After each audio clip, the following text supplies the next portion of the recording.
myself once again in a place unexpected.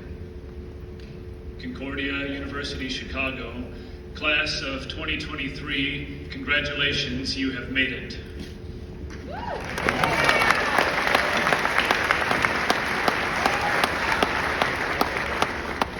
And for those of you who also find yourself in a place unexpected, and especially for the 5% of you who look absolutely shocked that you are indeed graduating, I have a special word of encouragement for you. You too one day could be a commencement speaker. Which leads me to my second point. To all of the vaguely familiar looking professors, a public apology, especially for my second junior year, and most especially to Dr. David Rogner. But it is an honor to be here, and I accepted this opportunity to speak with gratitude. My grandfather graduated from here. With me today, my mother, my aunt, my two sisters, and my father, who funded a majority of that. I met my wife here, and we graduated from here. And it was eventually my plan to attend Concordia Seminary in St. Louis and become a Lutheran pastor, and it doesn't get much more Midwestern Lutheran than that.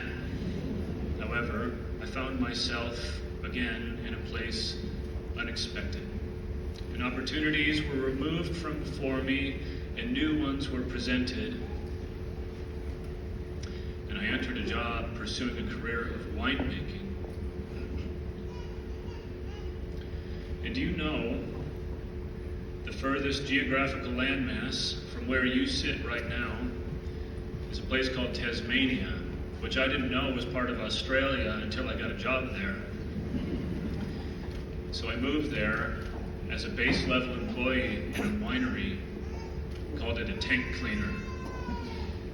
And it was a 2-month position which was competitive, and unexpectedly, after 2 months, I was asked to stay for an additional month, and everyone else went home. And after that month, even more unexpectedly, they asked, can you stay for 4 more years, and promoted me to assistant winemaker. And then after 6 more months, the most unexpectedly, the CEO, his name was John, came into the laboratory and said, Brian, I have good news, I'm promoting you to senior winemaker. To which I said, John, that's a terrible idea. I had no formal education in winemaking. I didn't have the experience that I needed to do that job. And he said, Brian, what do you need to do the job that I need you to do for this company? And I said, I need to know how to make wine. And he said, I can do that.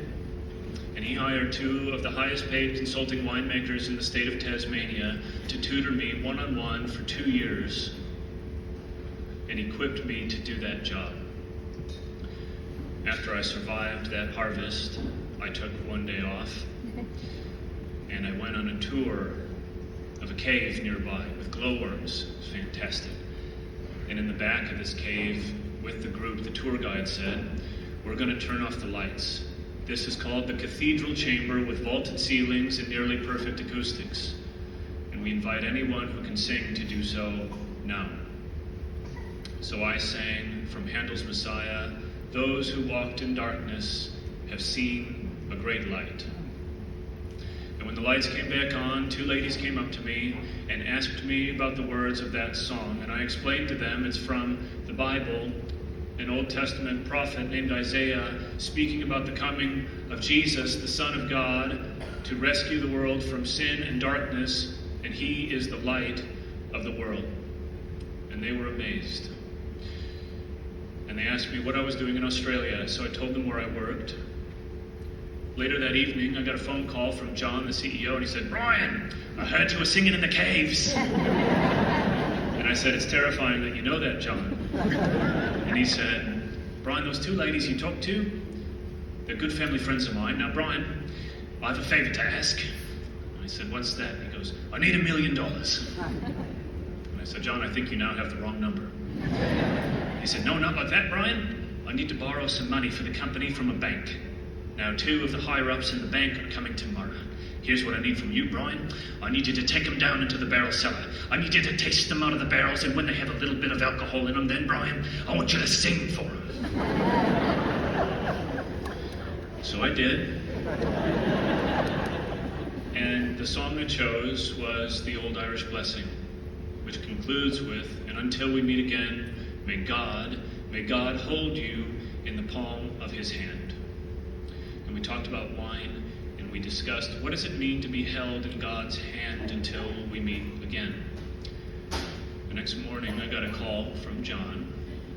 I said, "Good morning, John. Did we get $1 million?" And he said, "Good morning, Brian. We got $1 million!" Now, I stayed working there for several more years, but it was the next year I was called into the board meeting, right after a board meeting in the boardroom. And it was during the busy harvest season, and I had just, as an emergency, gone and helped repair a broken seal in a 10,000-gallon tank full of Pinot Noir, and I was covered from head to foot in Pinot Noir grape juice. It was 50 degrees outside, and I was freezing. So I show up to the boardroom, and right after this board meeting, 3 people remained. It was John, the CEO, his chief financial officer, and also the chair of the board of directors. And the CFO looks at me and says, "Brian, I heard you were a Christian." "I am," I said. She said, "Brian, can you tell me if I do bad things, will that send me to hell?" Now I tell you these stories, and I could tell you a dozen more and 100 that I've forgotten, to illustrate something in a memorable way. I wasn't equipped to do that job, but I became equipped. But what I was equipped for was the opportunities that were presented to me in a place unexpected. 100 years of musical heritage at this institution, and I toured internationally and nationally with Capella for many, many, many years.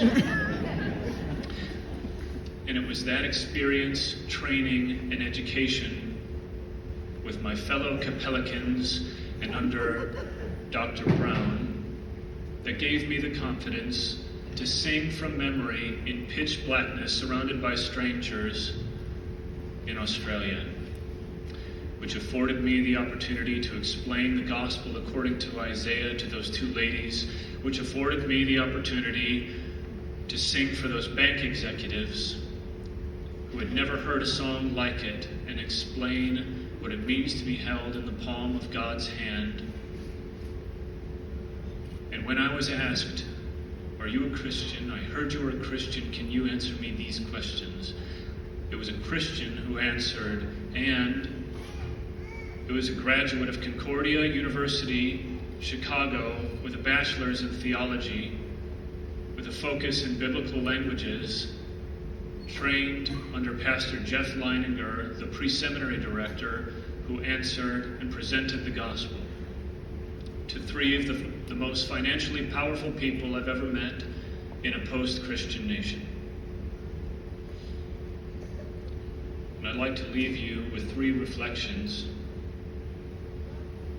First, receive opportunities not by merit, but with gratitude. And when you hold an opportunity in your hand and you choose to engage with it, relentlessly pursue success and excellence at the expense of your own impressiveness.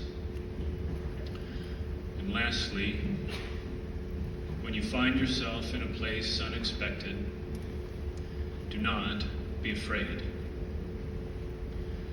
Because the one who made the paths before you did so expertly, and expertly knows you, and made you, and loves you beyond your ability to comprehend, and he will not let you fail.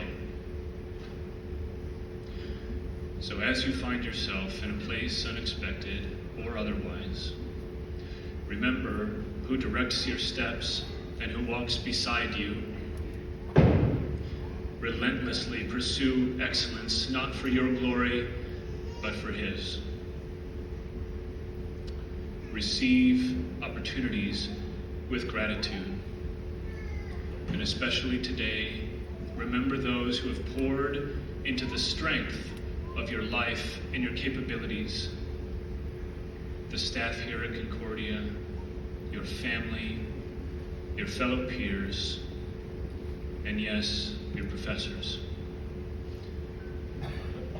Concordia University, Chicago, graduating class of 2023, congratulations, you have made it.